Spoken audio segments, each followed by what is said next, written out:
Hello students, I am Dr. Irana.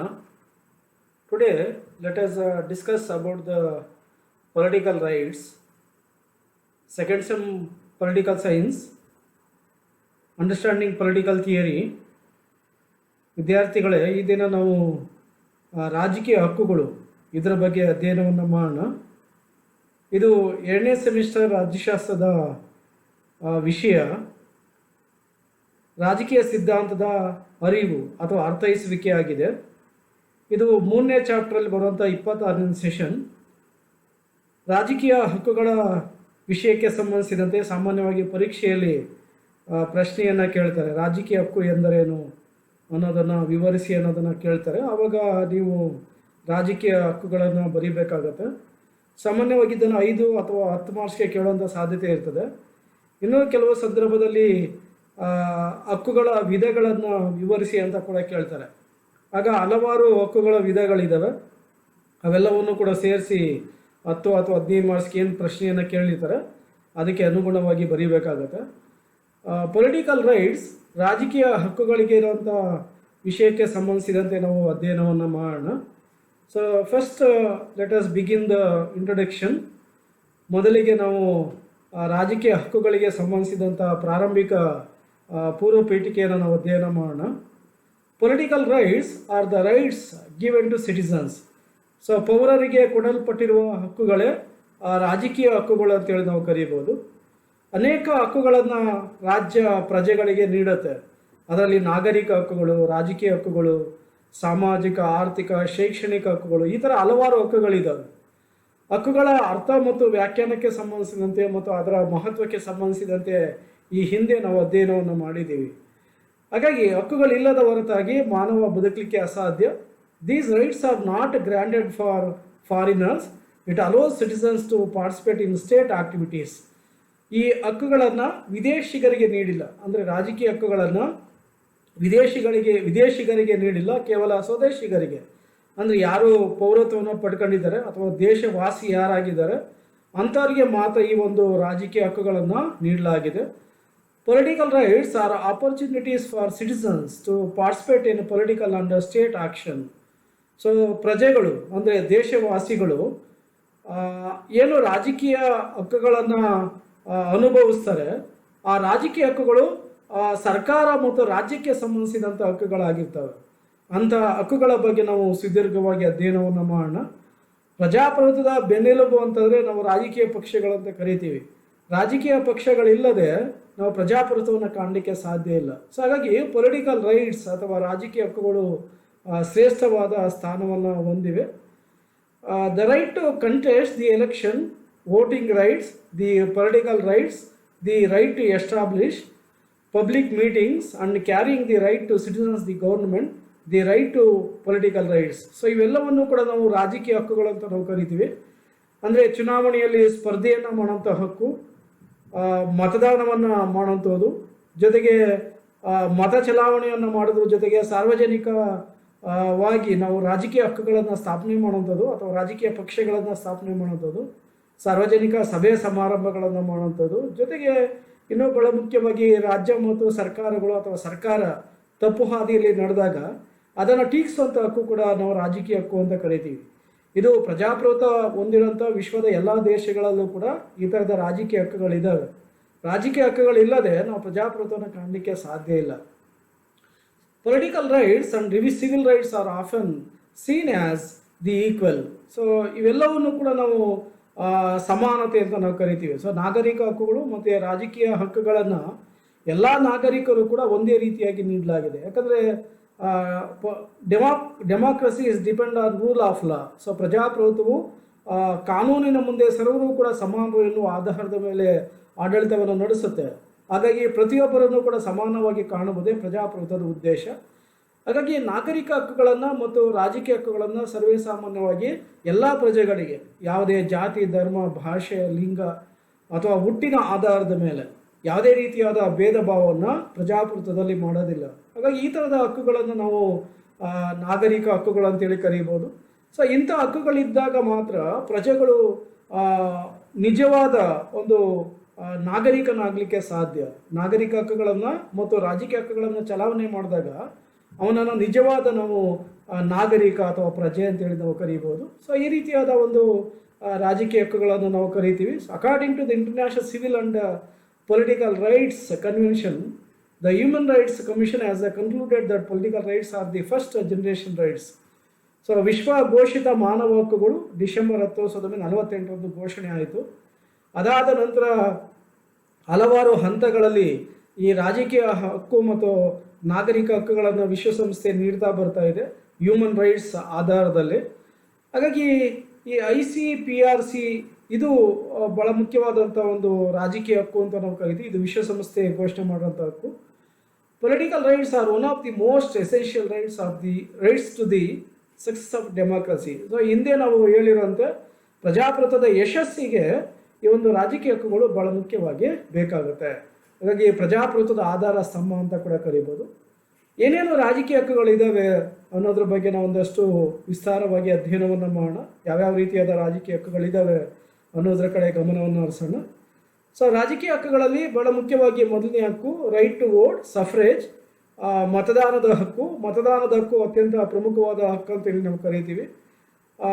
The pillar of democracy is polling. So ಪ್ರಜಾಪ್ರಭುತ್ವದ ಆಧಾರ ಸ್ತಂಭ ಅಂತಂದರೆ ಅದು ಮತದಾನ ಅಂತ ನಾವು ಕರಿತೀವಿ.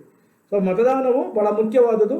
ಅನೇಕ ಚುನಾವಣೆಗಳು ಪ್ರಜಾಪ್ರಭುತ್ವದಲ್ಲಿ ಜರುಗ್ತಾ ಇರ್ತವೆ. ಅಂಥ ಚುನಾವಣೆಗಳಿಗೆ ಮತದಾನ ಮಾಡುವಂಥ ಒಂದು ಹಕ್ಕು ಪ್ರತಿಯೊಬ್ಬ ಪ್ರಜೆಯೂ ಕೂಡ ಇದೆ. ಯಾವುದೇ ರೀತಿಯಾದ ಜಾತಿ, ಧರ್ಮ, ಲಿಂಗ, ಭಾಷೆ, ಪ್ರಾದೇಶಿಕತೆ ಇದರ ಒಂದು ಅಸಮಾನತೆ ಇಲ್ಲದೆ, ಭೇದ ಭಾವ ಇಲ್ಲದೆ ಎಲ್ಲರೂ ಕೂಡ ಸಮಾನವಾಗಿ ಈ ಥರದ ಹಕ್ಕನ್ನು ನೀಡಲಾಗಿದೆ. ಸೊ ವಿಶ್ವದ ಅನೇಕ ದೇಶಗಳಲ್ಲಿ ಈ ಥರದ ರಾಜಕೀಯ ಹಕ್ಕನ್ನು ಕೊಡ್ತಾ ಬರ್ತಿರೋದನ್ನು ಕಾಣ್ಬೋದು. ಸೊ ಅತಿ ಕಡಿಮೆ ವಯಸ್ಸಿಗೆ ಈ ಒಂದು ಮತದಾನ ಕೊಟ್ಟಿರುವಂಥ ದೇಶ, ಪ್ರಸ್ತುತ ದೇಶ ಅಂದರೆ ಉತ್ತರ ಕೊರಿಯಾ ಅಂತ ಕರೀಬೋದು. ಭಾರತ, ಬ್ರಿಟನ್, ಅಮೇರಿಕ ಮುಂತಾದ ದೇಶಗಳಲ್ಲಿ ಯಾವುದೇ ರೀತಿಯಾದ ಭೇದ ಭಾವ ಇಲ್ಲದೆ 18 ವರ್ಷದ ವಯಸ್ಸಾದಂಥ ಪ್ರತಿಯೊಬ್ಬ ನಾಗರಿಕನಿಗೆ, ಸ್ತ್ರೀ ಮತ್ತು ಪುರುಷ ಏನೋ ಭೇದ ಭಾವ ಇಲ್ಲದೆ ನಾಗರಿಕ ಹಕ್ಕುಗಳನ್ನು ಅಥವಾ ಏನು ಮತದಾನದ ಹಕ್ಕನ್ನು ನೀಡಲಾಗಿದೆ. ಸೊ ಮತದಾನ ಅನ್ನೋದು ಒಂದು ಬುಲೆಟ್ಗೆ ಸಮಾನ. ಸೊ ಅನೇಕ ಚುನಾವಣೆಗಳಲ್ಲಿ ಒಂದು ಮತದಾನದಿಂದ ಅಥವಾ ಒಂದು ಮತದಿಂದ ಸೋಲನ್ನು ಅನುಭವಿಸಿರುವಂಥ ಅನೇಕ ರಾಜಕಾರಣಿಗಳನ್ನು ಕಾಣ್ತೀವಿ. ಸೊ ಹಾಗಾಗಿ ಅಂಥ ಮತದಾನವನ್ನು ನಾವು ಯಥೇಚ್ಛವಾಗಿ ಬಳಕೆ ಮಾಡಬೇಕಾಗತ್ತೆ. ಕೆಲವೊಂದು ದೇಶದಲ್ಲಿ, ಉದಾಹರಣೆಗೆ ಆಸ್ಟ್ರೇಲಿಯಾವನ್ನು ಎಕ್ಸಾಂಪಲ್ ತಗೊಂಡ್ರೆ, ಆಸ್ಟ್ರೇಲಿಯಾದಲ್ಲಿ ಕಂಪಲ್ಸರಿ ವೋಟಿಂಗ್ ಇದೆ, ಅಂದರೆ ಕಡ್ಡಾಯವಾಗಿ ಮತದಾನವನ್ನು ಮಾಡಬೇಕಾಗತ್ತೆ. ಆದರೆ ಅಲ್ಲಿ 99% ಮತದಾನ ನಡೆಯುತ್ತೆ. ಆದರೆ ಭಾರತದಂಥ ದೇಶದಲ್ಲಿ ಕಡ್ಡಾಯ ಮತದಾನ ಇಲ್ಲ. ಹಾಗಾಗಿ ಈ ಒಂದು ಭಾರತದಲ್ಲಿ 70% ಸಾರ್ವತ್ರಿಕ ಚುನಾವಣೆಗಳಿಗೆ ಮತದಾನ ಆಗೋದನ್ನು ಕಾಣ್ತೀವಿ. ಅತಿ ಹೆಚ್ಚು ಮತದಾನ ವ್ಯವಸ್ಥೆಯನ್ನು ಗ್ರಾಮ ಪಂಚಾಯಿತಿಯಲ್ಲಿ 80% ಕಾಣ್ತೀವಿ. ಉಳಿದಂತೆ 20 ಮತ್ತು 25% ಜನ ಇವತ್ತು ಕೂಡ ಮತದಾನದಿಂದ ಹೊರಗುಳಿದಿದ್ದಾರೆ. ಅದರಲ್ಲೂ ಕೂಡ ನಗರ ಪ್ರದೇಶಗಳಲ್ಲಿ 45%, 50% ಮತದಾನ ಆಗೋದು ಒಂದು ದೊಡ್ಡ ಸಾಹಸ ಅಂತ ನಾವು ಕರಿತೀವಿ. ಸೊ ಹಾಗಾಗಿ ಯಾರು ಪ್ರಜ್ಞಾವಂತರಿದ್ದಾರೆ, ವಿದ್ಯಾವಂತರಿದ್ದಾರೆ, ಅವರೇ ಮತದಾನದಿಂದ ದೂರ ಇದ್ದಾರೆ. ಮತದಾನದ ಇತಿಹಾಸವನ್ನು ನೋಡಿದರೆ ಪ್ರಾಚೀನ ಕಾಲದಲ್ಲಿ ಅಥವಾ ಮಧ್ಯಯುಗೀನ ಕಾಲದಲ್ಲಿ ಅಥವಾ ಏನು ನಾಗರಿಕತೆ ಬಂತು, ಈ ಒಂದು ಅವಧಿಯಲ್ಲಿ ಎಲ್ಲರೂ ಕೂಡ ಮತದಾನವನ್ನು ನೀಡಿಲ್ಲ. ಉದಾಹರಣೆಗೆ ಅರಿಸ್ಟಾಟಲ್ ಆಗಿರ್ಬೋದು, ಅದರ ಜೊತೆಗೆ ರೂಸೋ ಆಗಿರ್ಬೋದು, ಇವರಿಬ್ಬರು ಕೂಡ ಮತದಾನವನ್ನು ಎಲ್ಲರೂ ಕೂಡ ಕೊಡಬಾರ್ದು ಅಂತ ಹೇಳ್ತಾರೆ. ಸೊ ಯಾರಿಗೆ ಒಂದು ಪ್ರಜ್ಞಾವಂತಿಕೆ ಇದೆ, ಯಾರಿಗೆ ಸಮಯ ಇದೆ, ಅಂಥವ್ರಿಗೆ ಮತದಾನ ಕೊಡಬೇಕು ಅನ್ನೋದು ಈ ಇಬ್ಬರು ಚಿಂತಕರ ಅಭಿಪ್ರಾಯ. ಹಾಗಾಗಿ ಮತದಾನವನ್ನು ಸರ್ವರು ಕೂಡ ಕೊಡಬೇಕು ಅನ್ನೋ ಒಂದು ಮನೋಭಾವನೆಗಳು ಬೆಳವಣಿಗೆ ಆಗ್ತವೆ. ಅಮೇರಿಕ ಸಂಯುಕ್ತ ಸಂಸ್ಥಾನದಲ್ಲಿ ಈ ಒಂದು ಚಿಂತನೆ ನಡೆದಿದ್ದನ್ನು ಕಾಣ್ತೀವಿ. ಆದರೂ ಕೂಡ ಅಲ್ಲಿ ಮತದಾನ ಎಲ್ಲರೂ ಕೂಡ, ಅಂದರೆ ಸಾರ್ವತ್ರಿಕ ಮತದಾನ ವ್ಯವಸ್ಥೆ ಜಾರಿಗೆ ಬಂದಿದ್ದು 1917ರಲ್ಲಿ. 1924ರಲ್ಲಿ ಬ್ರಿಟನ್ನಿನಲ್ಲಿ ಮಹಿಳೆಯರಿಗೆ ಮತದಾನವನ್ನು ನೀಡಲಾಗುತ್ತೆ. 1917ರಲ್ಲಿ ಅಮೇರಿಕ ಸಂಯುಕ್ತ ಸಂಸ್ಥಾನದಲ್ಲಿ ಇರುವಂಥ ಮಹಿಳೆಯರಿಗೆ ಮತದಾನವನ್ನು ಕೊಟ್ಟರೆ 1924ರಲ್ಲಿ ಬ್ರಿಟನ್ನಲ್ಲಿ ಮಹಿಳೆಯರಿಗೆ ಮತದಾನವನ್ನು ನೀಡಲಾಯಿತು. 1971ರವರೆಗೆ ಸ್ವಿಟ್ಜರ್ಲ್ಯಾಂಡಲ್ಲಿ ಮಹಿಳೆಯರಿಗೆ ಮತದಾನವನ್ನು ಕೊಟ್ಟಿರಲಿಲ್ಲ. ಈವನ್ ಭಾರತವನ್ನು ಕೂಡ ಎಕ್ಸಾಂಪಲ್ ತಗೊಳ್ಳಿ, ಭಾರತದಲ್ಲೂ ಕೂಡ ಅನೇಕ ಒಂದು ದಶಕಗಳಿಂದ ಬ್ರಿಟಿಷರು ಏನು ಆಳ್ವಿಕೆಯನ್ನು ಮಾಡ್ತಾ ಇದ್ರು, ಎಲ್ಲರೂ ಕೂಡ ಮತದಾನ ಕೊಟ್ಟಿರಲಿಲ್ಲ. ವಿಶ್ವದ ಬಹುತೇಕ ರಾಷ್ಟ್ರಗಳು ಮತದಾನಕ್ಕೆ ಅನುಸರಿಸಿದಂಥ ವಿಧಾನಗಳೇನೆಂದರೆ, ಯಾರು ಸರ್ಕಾರಕ್ಕೆ ತೆರಿಗೆಯನ್ನು ಕಟ್ತಾರೆ, ಯಾರು ಶ್ರೀಮಂತರಿದ್ದಾರೆ, ಆಮೇಲೆ ಯಾರು ಜಮೀನ್ದಾರರಿದ್ದಾರೆ, ಅಂಥವರಿಗೆ ಮತದಾನವನ್ನು ಕೊಟ್ಟಿರೋದನ್ನು ಉದಾಹರಣೆಗೆ ನಾವು ನೋಡ್ಬೋದು. ಆದರೆ ಈ ಮತದಾನ ವ್ಯವಸ್ಥೆ ಅನ್ನೋದು ಭಾಳ ಮುಖ್ಯವಾದದ್ದು. ಒಂದು ಸಮಾನತೆಯನ್ನು ಕಾಪಾಡಲಿಕ್ಕೆ ಮತದಾನ ಅನ್ನೋದು ಬೇಕಾಗುತ್ತೆ. Voting is allowed through universal adult voting. So ಮತದಾನ ಅನ್ನೋದು ಒಂದು ಸಾರ್ವತ್ರಿಕವಾಗಿ ಬರಬೇಕಾಗತ್ತೆ. ಕೆಲವೊಂದು ದೇಶಗಳಲ್ಲಿ ಮತದಾನದ ಒಂದು ಅವಧಿಯನ್ನು ಬೇರೆ ಬೇರೆ ವಯಸ್ಸಿಗೆ ಕೊಟ್ಟಿರೋದನ್ನು ನಾವು ಕಾಣ್ತೀವಿ. ಜಗತ್ತಿನಲ್ಲಿಯೇ ಮೊದಲ ಬಾರಿಗೆ ಮತದಾನದ ವ್ಯವಸ್ಥೆಯನ್ನು ಕೊಟ್ಟಂಥ ಒಂದು ದೇಶ ಅಂತಂದರೆ ಅದನ್ನು ನಾವು ಕಾರ್ಸಿಯನ್ ರಿಪಬ್ಲಿಕ್ ಅಂತೇಳಿ ಕರಿಬೋದು. 1755ರಲ್ಲಿ ಈ ಒಂದು ಮತದಾನದ ವ್ಯವಸ್ಥೆಯನ್ನು ಸಾರ್ವತ್ರಿಕವಾಗಿ ಎಲ್ಲರೂ ಕೂಡ ಸ್ತ್ರೀ ಪುರುಷ ಎನ್ನುವ ಭೇದ ಭಾವ ಇಲ್ಲದೆ ಎಲ್ಲರೂ ಕೂಡ ಮತದಾನದ ಅಧಿಕಾರವನ್ನು ಕೊಟ್ಟಿದ್ದನ್ನು ಕಾಣ್ತೀವಿ. ಸೊ 25 ವರ್ಷ ವಯಸ್ಸಾದಂಥ ಪ್ರತಿಯೊಬ್ಬ ನಾಗರಿಕನಿಗೆ ಮತದಾನದ ಅಧಿಕಾರವನ್ನು ನೀಡಲಾಗಿತ್ತು. ಅದಾದ ನಂತರ ಪ್ಯಾರಿಸ್ ಕಮ್ಯೂನ್ ಇದರಲ್ಲಿ 1871ರಲ್ಲಿ ಸಾರ್ವತ್ರಿಕ ಮತದಾನ ವ್ಯವಸ್ಥೆಯನ್ನು ಜಾರಿಗೆ ತರಲಾಗುತ್ತೆ. ಸೊ ಅದಾದ ನಂತರ ದಿ ಕಿಂಗ್ಡಮ್ ಆಫ್ ಅವಾರಿ, ಸೊ ಅವಾರಿಯಲ್ಲಿ 1852ರಲ್ಲಿ ಸಾರ್ವತ್ರಿಕ ಮತದಾನದ ವ್ಯವಸ್ಥೆ ಜಾರಿಗೆ ಬರುತ್ತೆ. ಸೊ ಒಂದು ವೈಜ್ಞಾನಿಕವಾಗಿ ಮತ್ತು ಸಿಸ್ಟಮ್ಯಾಟಿಕ್ ಆಗಿ ಮೊದಲ ಬಾರಿಗೆ ಮತದಾನದ ಅಧಿಕಾರವನ್ನು ಕೊಟ್ಟಂಥ ದೇಶ ಅಂತಂದರೆ ಅದನ್ನು ನಾವು ಸ್ವಿಟ್ಜರ್ಲ್ಯಾಂಡ್ ಅಂತ ಕರಿಬೋದು. 1893ರಲ್ಲಿ ಒಂದು ಅಧಿಕಾರವನ್ನು ಅಥವಾ ಮತದಾನದ ಹಕ್ಕನ್ನು ಕೊಡಲಾಗುತ್ತೆ. ಸೊ ಮಹಿಳೆಯರಿಗೆ ಇಡೀ ಪ್ರಪಂಚದಲ್ಲೇ ಮೊದಲ ಬಾರಿಗೆ ಮತದಾನದ ಹಕ್ಕನ್ನು ಕೊಟ್ಟಂಥ ಒಂದು ದೇಶ ಅಂತಂದರೆ ಅಮೇರಿಕಾ ಸಂಯುಕ್ತ ಸಂಸ್ಥಾನದ ನ್ಯೂ ಜೆರ್ಸಿ ಮತದಾನದ ಅಧಿಕಾರವನ್ನು ಮಹಿಳೆಯರಿಗೆ 1807ರಲ್ಲಿ ನೀಡುತ್ತೆ. ಸೊ ಅದರ ಜೊತೆಗೆ 1840ರಲ್ಲಿ ಸೊ ಹವಾರಿ ಕಿಂಗ್ಡಮ್ ಆಫ್ ಹವಾರಿ ಇದು ಮಹಿಳೆಯರಿಗೆ ಮತದಾನವನ್ನು ನೀಡುತ್ತೆ. 1918ರಲ್ಲಿ ಮೊದಲ ಬಾರಿಗೆ ಮಹಿಳೆಯರಿಗೆ ಮತದಾನವನ್ನು ಕೊಡಬೇಕಂತೇಳಿ ಬ್ರಿಟನ್ನಲ್ಲಿ ಪ್ರಾರಂಭ ಆಗುತ್ತೆ. ಆದರೆ ಅದು ಅಂತಿಮವಾಗಿದ್ದು 1928ರಲ್ಲಿ. 1928ಕ್ಕೆ ಮೊದಲು ಮಹಿಳೆಯರಿಗೆ ಮತದಾನದ ಹಕ್ಕನ್ನು 30 ವರ್ಷಕ್ಕೆ ನೀಡಿದರೆ ಪುರುಷರಿಗೆ 21 ವರ್ಷಕ್ಕೆ ಮತದಾನದ ಹಕ್ಕನ್ನು ನೀಡಲಾಯಿತು. 1928ರಲ್ಲಿ ಸ್ತ್ರೀ ಮತ್ತು ಪುರುಷರ ಆದಿಯಾಗಿ 28 ವರ್ಷದಿಂದ 30 ವರ್ಷದಿಂದ 21 ವರ್ಷಕ್ಕೆ ಇಳಿಸಲಾಯಿತು. ಸೊ ಇದು 1969ರಲ್ಲಿ ಬ್ರಿಟನ್ನಲ್ಲಿ 21 ವರ್ಷ ವಯಸ್ಸಿದ್ದಂಥ ಮತದಾನದ ವಯಸ್ಸನ್ನು 18 ವರ್ಷಕ್ಕೆ ಇಳಿಸಲಾಯಿತು. ಸೊ ಅಮೇರಿಕಾದಲ್ಲೂ ಕೂಡ ಹಾಗೇನೆ 1776ರಲ್ಲಿ ಮೊದಲ ಬಾರಿಗೆ ಅದು ಸ್ವಾತಂತ್ರ್ಯವನ್ನು ಹೊಂದಾಗ ಕೇವಲ 6% ಜನರಿಗೆ ಮಾತ್ರ ಮತದಾನವನ್ನು ನೀಡಲಾಗಿತ್ತು. ಸೊ ಹಾಗಾಗಿ 1917ರಲ್ಲಿ ಮೊದಲ ಬಾರಿಗೆ ಸಾರ್ವತ್ರಿಕ ಮತದಾನದ ವ್ಯವಸ್ಥೆಯನ್ನು ಅಮೇರಿಕಾದಲ್ಲಿ ಜಾರಿಗೆ ತರಲಾಗುತ್ತೆ. ಸೊ ಜೂನ್ 24, 1924ರಲ್ಲಿ ಸರ್ವರು ಕೂಡ ಮತದಾನದ ಹಕ್ಕನ್ನು ಕೊಟ್ಟಿರೋದನ್ನು ಕಾಣ್ಬೋದು. ಸೊ ಆಸ್ಟ್ರೇಲಿಯಾದಲ್ಲಿ 1902ರವರೆಗೆ ಮಹಿಳೆಯರಿಗೆ ಮತದಾನದ ಹಕ್ಕನ್ನು ನೀಡಿರಲಿಲ್ಲ. ಡೆನ್ಮಾರ್ಕ್ 1915ರಲ್ಲಿ ಮಹಿಳೆಯರಿಗೆ ಮತದಾನವನ್ನು ಕೊಟ್ಟರೆ ಸ್ವಿಟ್ಜರ್ಲ್ಯಾಂಡ್ 1971ರಲ್ಲಿ ಮತದಾನದ ಅಧಿಕಾರವನ್ನು ಕೊಡಲಾಯಿತು. ಆದರೆ ಭಾರತದಲ್ಲಿ ಎಲ್ಲರೂ ಕೂಡ ಮತದಾನದ ಹಕ್ಕನ್ನು ನೀಡಿದೆ. 1988ರಲ್ಲಿ 61ನೇ ತಿದ್ದುಪಡಿಗೆ ಅನುಗುಣವಾಗಿ 21 ವರ್ಷ ವಯಸ್ಸಿದ್ದಂಥ ಮತದಾನದ ಹಕ್ಕನ್ನು 18 ವರ್ಷಕ್ಕೆ ಇಳಿಸಲಾಗಿದೆ. ಸೊ ಹಾಗಾಗಿ ಮತದಾನವನ್ನು ಮಾಡಬೇಕಾಗತ್ತೆ. ಒಬ್ಬ ನಾಗರಿಕನಾಗಬೇಕಾದ್ರೆ, ಒಂದು ದೇಶದ ಪ್ರಜೆ ಆಗಿರ್ಬೇಕಾದ್ರೆ ಅವನು ಕಡ್ಡಾಯವಾಗಿ ಮತದಾನವನ್ನು ಮಾಡಬೇಕಾಗತ್ತೆ. ರೈಟ್ ಟು ಕಂಟೆಸ್ಟ್ ಎಲೆಕ್ಷನ್, ಚುನಾವಣೆಯಲ್ಲಿ ಸ್ಪರ್ಧಿಸುವಂಥ ಹಕ್ಕು. ಚುನಾವಣೆಯಲ್ಲಿ ಸ್ಪರ್ಧಿಸುವ ಹಕ್ಕು ಅತ್ಯಂತ ಪ್ರಮುಖವಾದ ಹಕ್ಕು ಅಂತ ನಾವು ಕರಿತೀವಿ. ಸೊ ಹೇಗೆ ಚುನಾವಣೆಯಲ್ಲಿ ಮತದಾನವನ್ನು ಮಾಡುವಂಥ ಅಧಿಕಾರ ಇದೆಯೋ ಅದೇ ರೀತಿಯಾಗಿ ಹಕ್ಕಿದೆಯೋ ಅದೇ ರೀತಿಯಾಗಿ ಚುನಾವಣೆಯಲ್ಲಿ ಸ್ಪರ್ಧೆ ಮಾಡುವಂಥ ಹಕ್ಕು ಪ್ರಜಾಪ್ರಭುತ್ವ ವ್ಯವಸ್ಥೆಯಲ್ಲಿ ಮತ್ತು ಇತರೆ ಸರ್ಕಾರ ಪದ್ಧತಿಯಲ್ಲಿ ಇರೋದನ್ನು ನಾವು ಕಾಣ್ತೀವಿ. Right to contest an election is for a certain age to vote after the right to vote. So ಈ ಒಂದು ಮತ ಚಲಾವಣೆ ಹಕ್ಕು ಏನು ಪಡೆದಿದ್ದಾರೆ ಅಂಥವರಿಗೆ ಮಾತ್ರ ಚುನಾವಣೆಯಲ್ಲಿ ಸ್ಪರ್ಧೆಯನ್ನು ಮಾಡಲಿಕ್ಕೆ ಅವಕಾಶಗಳು ಇರೋದನ್ನು ಕಾಣ್ತೀವಿ. ಸಾಮಾನ್ಯವಾಗಿ ವಿಶ್ವದ ಎಲ್ಲ ದೇಶಗಳಲ್ಲೂ ಕೂಡ ಮತದಾನ ಮಾಡೋಂಥ ಒಂದು ಮತ ಚಲಾವಣೆಯನ್ನು ಮಾಡಲಿಕ್ಕೆ ಏನೋ ಒಂದು ಅಧಿಕಾರ ಇದೆ, ಅದೇ ರೀತಿಯಾಗಿ ಚುನಾವಣೆಯಲ್ಲಿ ಸ್ಪರ್ಧೆಯನ್ನು ಮಾಡಲು ಕೂಡ ಅವಕಾಶಗಳು ಇವೆ.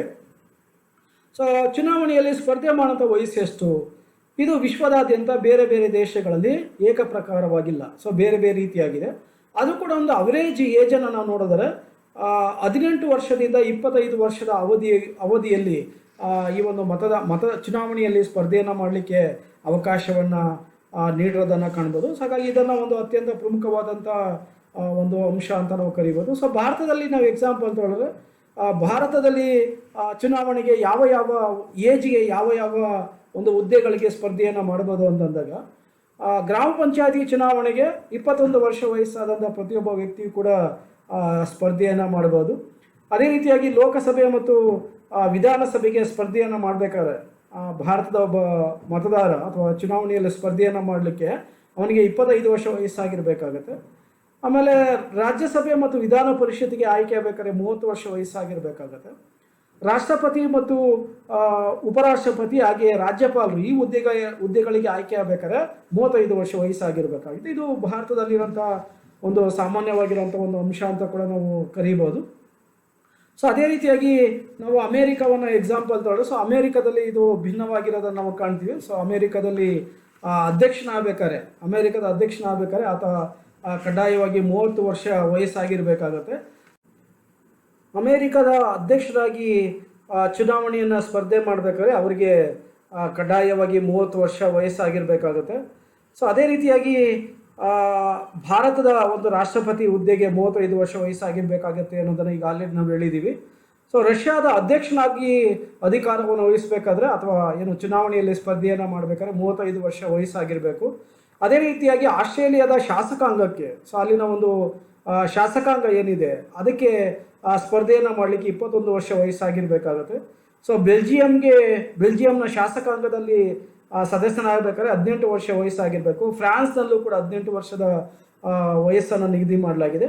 ಸೊ ಜಪಾನಲ್ಲಿ ಭಾರತದಲ್ಲಿರುವಂಥ ಒಂದು ಪದ್ಧತಿಯನ್ನು ಅನುಸರಿಸ್ತಾ ಇರೋದನ್ನು ಕಾಣ್ಬೋದು. ಜಪಾನಲ್ಲಿ 25 ವರ್ಷ ವಯಸ್ಸಾಗಿದ್ದರೆ ಅಲ್ಲಿನ ಶಾಸಕಾಂಗದಲ್ಲಿ ಸದಸ್ಯನಾಗಲಿಕ್ಕೆ ಅವಕಾಶ ಇರೋದನ್ನು ನಾವು ಕಾಣ್ತೀವಿ. ಸೊ ಈ ಒಂದು ಚುನಾವಣೆಯಲ್ಲಿ ಸ್ಪರ್ಧೆಯನ್ನು ಮಾಡಲಿಕ್ಕೆ ಅವಕಾಶವನ್ನು ಕೊಟ್ಟಂಥ ಮೊದಲ ದೇಶ ಅಂತಂದರೆ ನಾವು ಅರ್ಜೆಂಟೈನಾ ಅಂತ ಕರಿಬೋದು. ಅರ್ಜೆಂಟೈನಾ, ಚಿಲಿ, ಚೀನಾ ಮುಂತಾದ ದೇಶಗಳಲ್ಲಿ ಈ ಒಂದು ವ್ಯವಸ್ಥೆ ಜಾರಿಗೆ ಬಂದಿರೋದನ್ನು ಕಾಣ್ಬೋದು. ಸೊ ಚೀನಾದ ಅಧ್ಯಕ್ಷನಾಗಿ ಅಧಿಕಾರವನ್ನು ವಹಿಸ್ಕೊಬೇಕಾದ್ರೆ ಅವನಿಗೆ 45 ವರ್ಷ ವಯಸ್ಸಾಗಿರಬೇಕಾಗತ್ತೆ. ಸೊ ಈ ರೀತಿಯಾಗಿ ಬೇರೆ ಬೇರೆ ದೇಶಗಳಲ್ಲಿ ಈ ಥರದ ಒಂದು ಚುನಾವಣೆಯಲ್ಲಿ ಸ್ಪರ್ಧೆಯನ್ನು ಮಾಡಲಿಕ್ಕೆ ಅವಕಾಶಗಳಿರೋದನ್ನು ಕಾಣ್ಬೋದು.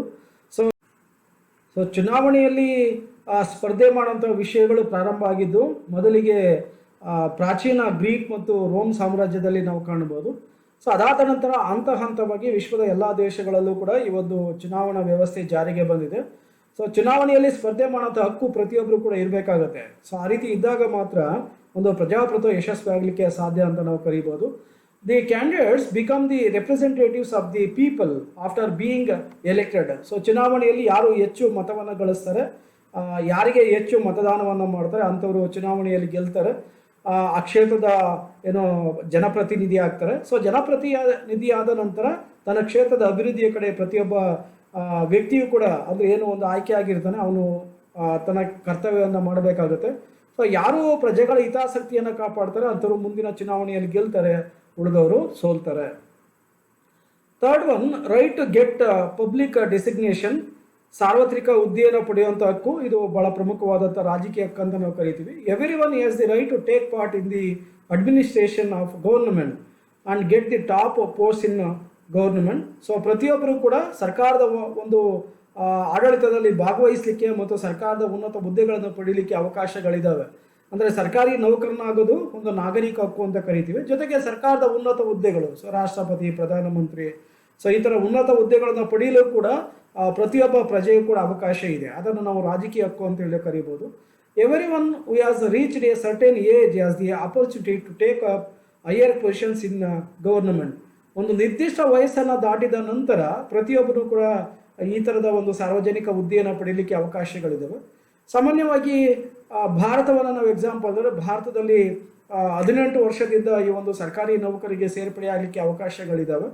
ಸೊ ಮಿಲಿಟರಿಯನ್ನು ನಾವು ಎಕ್ಸಾಂಪಲ್ ತಗೊಳ್ಳಿ. ಸೊ ಮೊದಲು ಮಿಲಿಟರಿಗೆ 17 ಅಥವಾ 16 ವರ್ಷಕ್ಕೆ ಸೇರ್ಪಡೆಯನ್ನು ಮಾಡ್ಕೊಳ್ತಾ ಇದ್ರು. ಆದರೆ ಅದನ್ನು ಇವತ್ತು 18 ವರ್ಷಕ್ಕೆ ಹೆಚ್ಚಿಸಲಾಗಿದೆ. ಹಾಗಾಗಿ 18 ವರ್ಷ ವಯಸ್ಸಾದಂಥ ಪ್ರತಿಯೊಬ್ಬ ವ್ಯಕ್ತಿಯು ಕೂಡ ಒಂದು ಮಿಲಿಟರಿ ಸೇವೆನ ಅಥವಾ ಸೈನಿಕ ಸೇವೆಯನ್ನು ಸಲ್ಲಿಸಲಿಕ್ಕೆ ಅವಕಾಶ ಇದೆ. ಅದರ ಜೊತೆಗೆ ಪ್ರಥಮ ದರ್ಜೆ ಸಹಾಯಕ, ದ್ವಿತೀಯ ದರ್ಜೆ ಸಹಾಯಕ, ಸೊ ಈ ರೀತಿಯಾಗಿ ಸರ್ಕಾರಿ ನೌಕರಿಯಲ್ಲಿ ಅವನು IAS, IPS ಆಗಲಿ ಕೂಡ ಅವಕಾಶಗಳಿದ್ದಾವೆ. ಇದು ಎಲ್ಲರೂ ಕೂಡ ಎಲ್ಲ ವ್ಯಕ್ತಿ ಕೂಡ ಸಮಾನವಾದ ಅವಕಾಶವನ್ನು ನಮ್ಮ ಸಂವಿಧಾನಬದ್ಧವಾಗಿ ಕೊಟ್ಟಿರೋದನ್ನು ಕಾಣ್ಬೋದು.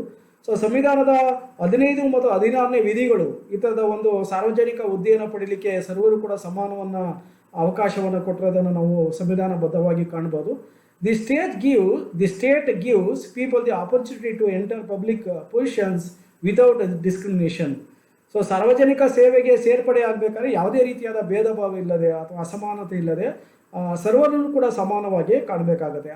ಆ ಒಂದು ವಿಷಯದಲ್ಲಿ ನಾವು ಆಲೋಚನೆಯನ್ನು ಮಾಡಿದಾಗ ಪ್ರತಿಯೊಬ್ಬರನ್ನು ಕೂಡ ಸಮಾನವಾಗಿ ನಮ್ಮ ಸಂವಿಧಾನ ಕಂಡಿದೆ. A government post can be obtained it there is merit and talent. So ಒಂದು ಪ್ರತಿಭೆ ಇದ್ದರೆ ಮತ್ತು ಅರ್ಹತೆ ಇದ್ದರೆ ಪ್ರತಿಯೊಬ್ಬರು ಕೂಡ ಸರ್ಕಾರಿ ನೌಕರನಾಗಲಿಕ್ಕೆ ಅವಕಾಶಗಳು ಇವೆ. ಸೊ ಹಾಗಾಗಿ ಇದನ್ನು ಒಂದು ಪ್ರಮುಖವಾದ ರಾಜಕೀಯ ಹಕ್ಕು ಅಂತ ಕರೀಬೋದು. Right to establish political parties. So ರಾಜಕೀಯ ಪಕ್ಷಗಳಿಂದವೆ, ರಾಜಕೀಯ ಪಕ್ಷಗಳನ್ನು ಸ್ಥಾಪಿಸ್ಕೊಳ್ಳುವಂಥ ಹಕ್ಕು ನಾವು ಪ್ರಮುಖವಾದ ರಾಜಕೀಯ ಹಕ್ಕು ಅಂತ ನಾವು ಕರಿತೀವಿ. ಸೊ ಈ ಒಂದು ಹಕ್ಕು ಪ್ರಜಾಪ್ರಭುತ್ವದ ಅತ್ಯಂತ ಪ್ರಮುಖವಾದ ಹಕ್ಕು ಅಂತ ನಾವು ಕರಿತೀವಿ. ಸೊ ಪ್ರಜಾಪ್ರಭುತ್ವ ವ್ಯವಸ್ಥೆಯಲ್ಲಿ ಈ ಒಂದು ರಾಜಕೀಯ ಪಕ್ಷಗಳನ್ನು backbone of the political parties ಅಂತ ನಾವು ಕರಿತೀವಿ. ಅಂದರೆ ಡೆಮಾಕ್ರಸಿ ಬ್ಯಾಕ್ಬೋನ್ ಯಾವುದಂದರೆ ಅದನ್ನು ನಾವು ಪೊಲಿಟಿಕಲ್ ಪಾರ್ಟೀಸ್ ಅಂತ ನಾವು ಕರೀಬೋದು. ಸೊ ಪೊಲಿಟಿಕಲ್ ಪಾರ್ಟೀಸ್ ಇಲ್ಲದೆ ಅಥವಾ ರಾಜಕೀಯ ಹಕ್ಕುಗಳಿಲ್ಲದೆ ಈ ಒಂದು ರಾಜಕೀಯ ಪಕ್ಷಗಳನ್ನು ಸ್ಥಾಪನೆ ಮಾಡ್ಕೊಳ್ಳಿಕ್ಕೆ ಸಾಧ್ಯ ಇಲ್ಲ. ಸೊ ಹಾಗಾಗಿ ಇದು ಅತ್ಯಂತ ಪ್ರಮುಖವಾದ ಒಂದು ಹಕ್ಕು ಅಂತ ಕೂಡ ನಾವು ಕರಿತೀವಿ. Man cannot leave alone. So ಯಾವುದೇ ವ್ಯಕ್ತಿಯು ಕೂಡ ಒಬ್ಬಂಟಿಯಾಗಿ ಜೀವನ ಮಾಡಲಿಕ್ಕೆ ಸಾಧ್ಯ ಇಲ್ಲ. ಅವನು ಸಂಘಜೀವಿ ಆಗಿದ್ದಾನೆ. ಸೊ ಸಂಘಜೀವಿ ಆಗಿರೋದ್ರಿಂದ ಅವನು ಸಂಘದಲ್ಲೇ ಬದುಕ್ತಾ ಇದ್ದಾನೆ. ಯಾಕಂದರೆ ಪ್ರತಿಯೊಬ್ಬ ವ್ಯಕ್ತಿಯು ಕೂಡ ತನ್ನ ಒಂದು ಆಸೆ ಮತ್ತು ಆಕಾಂಕ್ಷೆಗಳನ್ನು ಈಡೇರಿಸ್ಕೊಳ್ಬೇಕಾದ್ರೆ ಅವನು ಕಡ್ಡಾಯವಾಗಿ ಈ ಥರದ ಒಂದು ಹಕ್ಕುಗಳನ್ನು ಪಡಿಬೇಕಾದಂಥ ಸಂದರ್ಭದಲ್ಲಿ ತನಗೆ ಬೇಕಾದ ಒಂದು ಸಂಸ್ಥೆಗಳನ್ನು ಸ್ಥಾಪನೆ ಮಾಡಲಿಕ್ಕೆ ಅವಕಾಶಗಳಿದ್ದಾವೆ. ಅದು ಸಂವಿಧಾನಬದ್ಧವಾಗಿದೆ. ಸೊ ಪ್ರತಿಯೊಂದು ದೇಶವೂ ಕೂಡ ರಾಜಕೀಯ ಪಕ್ಷಗಳನ್ನು ಸ್ಥಾಪನೆ ಮಾಡಲಿಕ್ಕೆ ಅವಕಾಶ ಇದೆ. It is important that human beings have the opportunity to establish associations and organisations to meet their various demands. So ಪ್ರಜೆಗಳ ಹಲವಾರು ಬೇಡಿಕೆಗಳನ್ನು ಈಡೇರಿಸಬೇಕಾದ್ರೆ ಅವರಿಗೆ ಈ ಒಂದು ರಾಜಕೀಯ ಪಕ್ಷಗಳನ್ನು ಸ್ಥಾಪನೆ ಮಾಡಲಿಕ್ಕೆ ಅವಕಾಶಗಳಿರಬೇಕು. Every citizen has the right to establish political parties that are the basis of democracy. So ಮಾನವನು ತನ್ನ ಹಲವಾರು ಬೇಡಿಕೆಗಳನ್ನು ಈಡೇರಿಸ್ಕೊಳ್ಬೇಕಾದ್ರೆ ಅವನು ಸಂಘ ಸಂಸ್ಥೆಗಳನ್ನು ಹಾಗೂ ರಾಜಕೀಯ ಪಕ್ಷಗಳನ್ನು ಸ್ಥಾಪನೆ ಮಾಡ್ಕೋಬೇಕಾಗತ್ತೆ. ಸೊ ರಾಜಕೀಯ ಪಕ್ಷಗಳ ಹೊರತಾಗಿ ನಾವು ಪ್ರಜಾಪ್ರಭುತ್ವವನ್ನು ಕಾಣಲಿಕ್ಕೆ ಸಾಧ್ಯ ಇಲ್ಲ. ಶಾಸಕಾಂಗ ಮತ್ತು ಕಾರ್ಯಾಂಗಗಳಲ್ಲಿರುವಂಥ ಸದಸ್ಯರು ಒಂದಲ್ಲ ಒಂದು ರಾಜಕೀಯ ಪಕ್ಷದ ಹಿನ್ನೆಲೆಯಿಂದ ಬಂದಿರ್ತಾರೆ. ಹಾಗಾಗಿ ಅಂಥ ರಾಜಕೀಯ ಪಕ್ಷಗಳ ಸದಸ್ಯರು ಜನರಲ್ಲಿರೋಂಥ ಒಂದು ಸಮಸ್ಯೆಗಳನ್ನು ಬಗೆಹರಿಸುವ ಸಲುವಾಗಿ ಚುನಾವಣಾ ಸಂದರ್ಭದಲ್ಲಿ ಆಶ್ವಾಸನೆಗಳನ್ನು ನೀಡ್ತಾರೆ. ಸೊ ಅಧಿಕಾರಕ್ಕೆ ಬಂದಂಥ ಸಂದರ್ಭದಲ್ಲಿ ಜನರ ಒಂದು ಆಶ್ವಾಸನೆಗಳನ್ನು ಈಡೇರಿಸುವಂಥ ಕೆಲಸವನ್ನು ಮಾಡ್ತಾರೆ. ಸೊ ಹಾಗಾಗಿ ಇಂಥ ಒಂದು ಪಕ್ಷವನ್ನು ನಾವು ರಾಜಕೀಯ ಪಕ್ಷಗಳಂತ ನಾವು ಕರಿತೀವಿ. During the election the manifesto comes to power in front of the people. So ಈ ಒಂದು ಏನು ಚುನಾವಣಾ ಸಂದರ್ಭದಲ್ಲಿ ಪ್ರಣಾಳಿಕೆಗಳಿದ್ದಾವೆ. ಆ ಪ್ರಣಾಳಿಕೆಗಳ ಆಧಾರದ ಮೇಲೆ ರಾಜಕೀಯ ಪಕ್ಷಗಳು ತಮ್ಮ ಅಧಿಕಾರವನ್ನು ಹಿಡಿತವೆ. ಸೊ ಜನರ ಬೆಂಬಲವನ್ನು ಗಳಿಸುವಂಥ ರಾಜಕೀಯ ಪಕ್ಷಗಳು ಚುನಾವಣೆಯಲ್ಲಿ ಗೆಲುವನ್ನು ಸಾಧಿಸಿ ಸರ್ಕಾರವನ್ನು ರಚನೆ ಮಾಡ್ತವೆ. ಸ್ವತಂತ್ರ ಪಕ್ಷಗಳು ವಿರೋಧ ಪಕ್ಷದ ಸ್ಥಾನದಲ್ಲಿ ಕೂತ್ಕೊಳ್ತವೆ ಅಥವಾ ಬಹುಮತ ಪಡೆಯದಂತಹ ರಾಜಕೀಯ ಪಕ್ಷಗಳು ವಿರೋಧ ಪಕ್ಷದ ಸ್ಥಾನದಲ್ಲಿ ಕೂತ್ಕೊಳ್ತವೆ. But if politics is done on the basis of caste, religion, language and ethnicity, the country will be in danger. So ಒಂದು ವೇಳೆ ಈ ಒಂದು ಜಾತಿ ಆಧಾರದ ಮೇಲೆ, ಧರ್ಮದ ಆಧಾರದ ಮೇಲೆ, ಭಾಷೆ ಆಧಾರದ ಮೇಲೆ, ಜನಾಂಗದ ಆಧಾರದ ಮೇಲೆ ಒಂದು ಪಕ್ಷ ತನ್ನ ಅಧಿಕಾರವನ್ನು ಚಲಾಯಿಸಿದಾಗ ಅದು ಅತ್ಯಂತ ಅಪಾಯದ ಸ್ಥಿತಿಗೆ ತಲುಪುತ್ತೆ ಅಂತ ನಾವು ಕರೀಬೋದು. ಸೊ ಈ ರೀತಿಯಾಗಿ ರಾಜಕೀಯ ಪಕ್ಷಗಳನ್ನು ಸ್ಥಾಪನೆ ಮಾಡಿಕೊಳ್ಳಿಕ್ಕೆ ಪ್ರತಿಯೊಬ್ಬರು ಕೂಡ ಅವಕಾಶಗಳಿದ್ದಾವೆ. 1996ರಲ್ಲಿ ಭಾರತದಲ್ಲಿ ಸುಮಾರು 1100 ರಾಜಕೀಯ ಪಕ್ಷಗಳಿದ್ದದ್ದನ್ನು ಕಾಣ್ತೀವಿ. ಸೊ ಭಾರತವನ್ನು ನಾವು ಎಕ್ಸಾಂಪಲ್ ತಗೊಂಡ್ರೆ ಪ್ರಸ್ತುತ ಆಲೋಚನೆಯನ್ನು ಮಾಡಿದಾಗ ಸುಮಾರು 7 ರಾಷ್ಟ್ರೀಯ ಪಕ್ಷಗಳು ಮತ್ತು 48 ಪ್ರಾದೇಶಿಕ ಪಕ್ಷಗಳಿದ್ದಾವೆ. ಸೊ ರಾಷ್ಟ್ರೀಯ ಪಕ್ಷಗಳಿಗೆ ನಾವು ಉದಾಹರಣೆಯಾಗಿ ಹೇಳೋದರೆ ಸೊ ಕಾಂಗ್ರೆಸ್ ಪಕ್ಷ ಇದೆ, ಜೊತೆಗೆ BJP ಪಕ್ಷ ಇದೆ, ಸಮಾಜವಾದ ಪಾರ್ಟಿ ಇದೆ, ಈ ಥರ ಹಲವಾರು ರಾಷ್ಟ್ರೀಯ ಪಕ್ಷಗಳಿದ್ದಾವೆ. ಸೊ ಪ್ರಾದೇಶಿಕ ಪಕ್ಷಗಳಾದಾಗ DMK, ADMK, JDS, JDU, RJD, ಈ ಥರದ ಅನೇಕ ರಾಜಕೀಯ TDS. ಸೊ ಈ ರೀತಿಯಾದ ಅನೇಕ ರಾಜಕೀಯ ಪಕ್ಷಗಳಿರೋದನ್ನು ಕಾಣ್ಬೋದು ಸೊ ಭಾರತದ ಮಟ್ಟಿಗೆ. ಸೊ ಅಮೇರಿಕವನ್ನು ಎಕ್ಸಾಂಪಲ್ ತಗೊಳ್ಳಿ, ಅಮೇರಿಕದಲ್ಲಿ ಪ್ರಮುಖವಾಗಿ 2 ರಾಜಕೀಯ ಪಕ್ಷಗಳಿವೆ. ಡೆಮಾಕ್ರೆಟಿಕ್ ಪಾರ್ಟಿ, ಸೊ ಇದರ ಸಿಂಬಲ್ ಡಾಂಕಿ ಅಥವಾ ಕತ್ತೆ ಆಗಿದೆ. ರಿಪಬ್ಲಿಕನ್ ಪಾರ್ಟಿ, ಇದರ ಒಂದು ಸಿಂಪಲ್ ಎಲಿಫೆಂಟ್, ಆನೆಯಾಗಿದೆ. ಬ್ರಿಟನ್ನ ಎಕ್ಸಾಂಪಲ್ ತಗೊಳ್ಳಿ, ಅದರಲ್ಲಿ ಹಲವಾರು ರಾಜಕೀಯ ಪಕ್ಷಗಳಿದ್ದಾವೆ. ಅದರಲ್ಲಿ ಬಹಳ ಮುಖ್ಯವಾಗಿ 3 ಪಕ್ಷಗಳನ್ನು ಕಾಣ್ಬೋದು. Conservative Party, Labour Party and then Liberal Democratic Party. ಇದು ಬ್ರಿಟನ್ನಲ್ಲಿರುವಂಥ ಪ್ರಮುಖ ರಾಜಕೀಯ ಪಕ್ಷಗಳು. ಅದೇ ರೀತಿಯಾಗಿ ರಷ್ಯಾವನ್ನು ನಾವು ಎಕ್ಸಾಂಪಲ್ ತಗೊಂಡ್ರೆ, ರಷ್ಯಾದಲ್ಲಿ ಅಲ್ಲೂ ಕೂಡ ರಾಜಕೀಯ ಪಕ್ಷಗಳಿದ್ದಾವೆ. ಯುನೈಟೆಡ್ ರಷ್ಯಾ ಅನ್ನೋದು ರಾಜಕೀಯ ಪಕ್ಷ ಇದೆ, ಪ್ರಸ್ತುತ ಅಲ್ಲಿ ಅಧಿಕಾರ ಚಲಾಯಿಸ್ತಾ ಇದೆ. ಕಮ್ಯುನಿಸ್ಟ್ ಪಾರ್ಟಿ ಇದೆ, ಲಿಬರಲ್ ಡೆಮಾಕ್ರೆಟಿಕ್ ಪಾರ್ಟಿ ಕೂಡ ಅಲ್ಲಿ ಈ ಥರ 3 ರಾಜಕೀಯ ಪಕ್ಷಗಳಿದ್ದಾವೆ. ಸೊ ಪಾಕಿಸ್ತಾನವನ್ನು ಎಕ್ಸಾಂಪಲ್, ಪಾಕಿಸ್ತಾನದಲ್ಲಿ ಪಾಕಿಸ್ತಾನ್ ಮುಸ್ಲಿಂ ಲೀಗ್ ಇದೆ, PML ಇದೆ, ಜೊತೆಗೆ PPP ಪಾಕಿಸ್ತಾನ್ ಪೀಪಲ್ ಪಾರ್ಟಿ ಇದೆ. ಸೊ ಈ ರೀತಿಯಾದ ಹಲವಾರು ರಾಜಕೀಯ ಪಕ್ಷಗಳಿರೋದನ್ನು ನಾವು ಕಾಣ್ತೀವಿ. ಸೊ ಇಂಥ ರಾಜಕೀಯ ಪಕ್ಷಗಳು ಆಯಾ ದೇಶಗಳಲ್ಲಿ ತಮ್ಮ ಅಧಿಕಾರವನ್ನು ಚಲಾಯಿಸುತ್ತಿವೆ. ರೈಟ್ ಟು ಕ್ರಿಟಿಸೈಸ್ ಗವರ್ನಮೆಂಟ್, ಸರ್ಕಾರವನ್ನು ಟೀಕಿಸುವಂಥ ಹಕ್ಕು, ಇದು ಬಹಳ ಮುಖ್ಯವಾದಂಥ ಹಕ್ಕು. Government must always protect the interest of the people.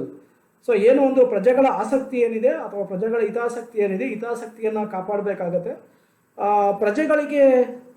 ಪ್ರಜೆಗಳ ಒಂದು ಹಿತಾಸಕ್ತಿಗೆ ಅನುಗುಣವಾಗಿ ಸರ್ಕಾರಗಳ ರಚನೆ ಆಗ್ತವೆ. ಸರ್ಕಾರಗಳು ಅಧಿಕಾರವನ್ನು ಹಿಡಿದ ನಂತರ ಪ್ರಜೆಗಳಿಗೆ ಯಾವುದು ಅನುಕೂಲ ಆಗುತ್ತೆ, ಯಾವುದು ಒಳ್ಳೆಯದಾಗುತ್ತೆ ಅನ್ನೋದ್ರ ಕಡೆ ಗಮನವನ್ನು ಹರಿಸಿ ಅವರ ಅಂದರೆ ಜನರ ಅಭಿವೃದ್ಧಿಯನ್ನು ಕಾಪಾಡಬೇಕಾಗುತ್ತೆ. ಸೊ ಪ್ರಜೆಗಳ ಒಂದು ಉದ್ಯೋಗಕ್ಕೆ ಸಂಬಂಧಿಸಿದಂತೆ, ಪ್ರಜೆಗಳ ಒಂದು ವಸತಿಗೆ ಸಂಬಂಧಿಸಿದಂತೆ, ಮೂಲಭೂತ ಅವಶ್ಯಕತೆಗಳಿಗೆ ಸಂಬಂಧಿಸಿದಂತೆ, ಹಾಗೆ ಆರೋಗ್ಯ, ಶಿಕ್ಷಣ ಮುಂತಾದ ವಿಷಯಗಳ ಕಡೆ ಸರ್ಕಾರಗಳ ಗಮನ ಹರಿಸಬೇಕು. ಸೊ ಒಂದು ವೇಳೆ ಅಂಥ ಒಂದು ವಿಷಯಗಳನ್ನು ಸರ್ಕಾರ ಕಡೆಗಣಿಸಿದಾಗ ಅಂಥ ಸರ್ಕಾರದ ವಿರುದ್ಧ ಟೀಕೆ ಮಾಡುವಂಥ ಅಧಿಕಾರ ಪ್ರಜೆಗಳಿಗಿದೆ. ಸೊ ಲಾಸ್ಕಿ ಆಗಿರ್ಬೋದು, ಜೊತೆಗೆ ಜಾನ್ ಲಾಕ್, ರೂಸೋ ಮುಂತಾದ ಚಿಂತಕರು ಬೇಡವಾದ ಸರ್ಕಾರವನ್ನು ವಜಾಗೊಳಿಸುವಂಥ ಅಧಿಕಾರ ಪ್ರಜೆಗಳಿಗಿದೆ ಅನ್ನೋದನ್ನು ಅವರು ತಮ್ಮ ಕೃತಿಗಳಲ್ಲಿ ಬರೆದಿದ್ದಾರೆ. Every citizens has the right to criticise a government that ignores the interest of the citizens or government against it. So ಯಾರು ಪ್ರಜೆಗಳ ಹಿತವನ್ನು ಕಡೆಗಣಿಸಿ ಆಡಳಿತವನ್ನು ಮಾಡ್ತಾರೆ, ಪ್ರಜೆಗಳ ಹಿತಾಸಕ್ತಿಗೆ ವಿರುದ್ಧವಾಗಿ ಆಡಳಿತವನ್ನು ಮಾಡ್ತಾರೆ, ಅಂಥವರನ್ನು ಟೀಕೆ ಮಾಡುವಂಥ ಅಧಿಕಾರ ಇದೆ, ಪ್ರತಿಭಟನೆ ಮಾಡುವಂಥ ಅಧಿಕಾರ ಇದೆ. ಸೊ ಸರ್ಕಾರವನ್ನು ಟೀಕೆ ಮಾಡ್ತದೆ ಅಂತಂದಾಗ ಅದು ದೇಶದ್ರೋಹದ ಕೆಲಸ ಯಾವತ್ತೂ ಕೂಡ ಆಗೋದಿಲ್ಲ. ಸೊ ಸರ್ಕಾರ ತಪ್ಪು ಹಾದಿಯಲ್ಲಿ ನಡೆದಾಗ ಸರಿದಾರಿಗೆ ತರಬೇಕಾದ್ರೆ ಅಂಥ ಸರ್ಕಾರವನ್ನು ಟೀಕೆ ಮಾಡಲೇಬೇಕಾಗುತ್ತೆ. ಸೊ ನ್ಯಾಯಸಮ್ಮತವಾದ ಹೋರಾಟಗಳು ಉತ್ತಮ ಸರ್ಕಾರ ಕಟ್ಟಲು ಸಾಧ್ಯವಾಗುತ್ತದೆ. ಸೊ ಹೋರಾಟಗಳು ಅಂತಂದಾಗ ಅದು ನ್ಯಾಯಸಮ್ಮತವಾಗಿರಬೇಕಾಗತ್ತೆ. ನ್ಯಾಯಸಮ್ಮತವಾಗಿದ್ದ ಅಂತಂದಾಗ ಒಂದು ಉತ್ತಮವಾದ ಉದ್ದೇಶವನ್ನು ಹೊಂದಿರಬೇಕು. ಸೊ ಜನರು ಪ್ರತಿಭಟನೆಯನ್ನು ಮಾಡೋದು ಕೇವಲ ಒಂದು ಸ್ವಂತ ಹಿತಾಸಕ್ತಿಗೆ ವಿರುದ್ಧವಾಗಿ ಅಲ್ಲ. ಸೊ ದೇಶದ ಹಿತಾಸಕ್ತಿಗೆ ಅನುಗುಣವಾಗಿ ಸರ್ಕಾರ ತಪ್ಪು ಹಾದಿಯಲ್ಲಿ ನಡೆದಾಗ ಆವಾಗ ಟೀಕೆಯನ್ನು ಮಾಡಬೇಕಾಗತ್ತೆ. ಸೊ ದಿನನಿತ್ಯ ಪ್ರತಿಭಟನೆಗಳಾದಾಗ ಅಂಥ ಒಂದು ದೇಶ ಅಭಿವೃದ್ಧಿ ಆಗಲಿ ಕೂಡ ಅಸಾಧ್ಯ ಆಗುತ್ತೆ. ಸೊ ಸರ್ಕಾರ ಕೂಡ ಜನರು ಪ್ರತಿಭಟನೆ ಮಾಡಬೇಕಾದಾಗ ತಮ್ಮ ಮನೋಭಾವನೆಗಳನ್ನು ಬದಲಾವಣೆ ಮಾಡಬೇಕಾಗತ್ತೆ. ಸೊ ಏನು ಜನರು ನಿರಂತರವಾಗಿ ಪ್ರತಿಭಟನೆಯನ್ನು ಮಾಡ್ತಾ ಇರ್ತಾರೆ, ಸೊ ಅಂಥ ಸಂದರ್ಭದಲ್ಲಿ ಸರ್ಕಾರ ಗಮನ ಹರಿಸಿ ತನ್ನ ಮನೋಭಾವನೆಯನ್ನು ಬದಲಾವಣೆ ಮಾಡ್ಕೋಬೇಕಾಗತ್ತೆ. The government must also change its attitude when people protest. So ಇದಿಷ್ಟು ಕೂಡ ರಾಜಕೀಯ ಹಕ್ಕುಗಳಾಗಿದ್ದಾವೆ. ಪ್ರಮುಖವಾಗಿ 5 ರಾಜಕೀಯ ಹಕ್ಕುಗಳನ್ನು ನಾವು ಕಾಣ್ಬೋದು. Finally to conclusion, when a citizen has the right to appeal to the citizen, the government as a voter, a member of political party, an election candidate, a government employee, it is a political right. Democracy cannot exist without political right. Citizens should exercise their political right freely, and government should not work to suppress political rights. According to H.J. Lasky, a society that is capable of arguing needs no struggle. So ಅಂತಿಮವಾಗಿ ಉಪಸಂಹಾರ ಮಾಡಿದರೆ, ಪ್ರಜೆಯು ಮತದಾರನಾಗಿ, ರಾಜಕೀಯ ಪಕ್ಷದ ಸದಸ್ಯನಾಗಿ, ಚುನಾವಣಾ ಅಭ್ಯರ್ಥಿಯಾಗಿ, ಸರ್ಕಾರಿ ನೌಕರನಾಗಿ ಸರ್ಕಾರಕ್ಕೆ ಮನವಿ ಸಲ್ಲಿಸುವ ಮತ್ತು ಸರ್ಕಾರವನ್ನು ಟೀಕಿಸುವಂಥ ಒಂದು ಹಕ್ಕು ಇದ್ದಾಗ ಅದನ್ನು ನಾವು ರಾಜಕೀಯ ಹಕ್ಕು ಅಂತ ಕರಿತೀವಿ. ಸೊ ರಾಜಕೀಯ ಹಕ್ಕು ಇಲ್ಲದ ಪ್ರಜಾಪ್ರಭುತ್ವ ಅಸ್ತಿತ್ವದಲ್ಲಿ ಇಲ್ಲೋ ಯಾವತ್ತೂ ಕೂಡ ಸಾಧ್ಯನೇ ಇಲ್ಲ. ಮತ್ತು ಪ್ರಜೆಗಳು ರಾಜಕೀಯ ಹಕ್ಕನ್ನು ಸದಾಕಾಲ ಕೂಡ ಮುಕ್ತವಾಗಿ ಅನುಭವಿಸಬೇಕಾಗತ್ತೆ. ಯಾವುದೇ ರೀತಿಯಾದ ನಿರ್ಬಂಧಗಳು ಇರಬಾರ್ದು. ಆ ರೀತಿಯಾಗಿ ರಾಜಕೀಯ ಹಕ್ಕನ್ನು ದಮನ ಮಾಡುವಂಥ ಕೆಲಸವನ್ನು ಕೂಡ ಸರ್ಕಾರಗಳು ಮಾಡಬಾರ್ದು. So H.J. ಲಾಸ್ಕಿರವರ ಪ್ರಕಾರ ಸಾಮರ್ಥ್ಯ ಇರುವ ಸಮಾಜಕ್ಕೆ ಹೋರಾಟದ ಅಗತ್ಯ ಇಲ್ಲ ಅಂತ ಕರೀತಾರೆ. ಸೊ ಈ ರೀತಿಯಾಗಿ ರಾಜಕೀಯ ಹಕ್ಕುಗಳ ಬಗ್ಗೆ ನಾವು ಅಂತಿಮವಾಗಿ ಕನ್ಕ್ಲೂಡ್ ಮಾಡ್ಬೋದು.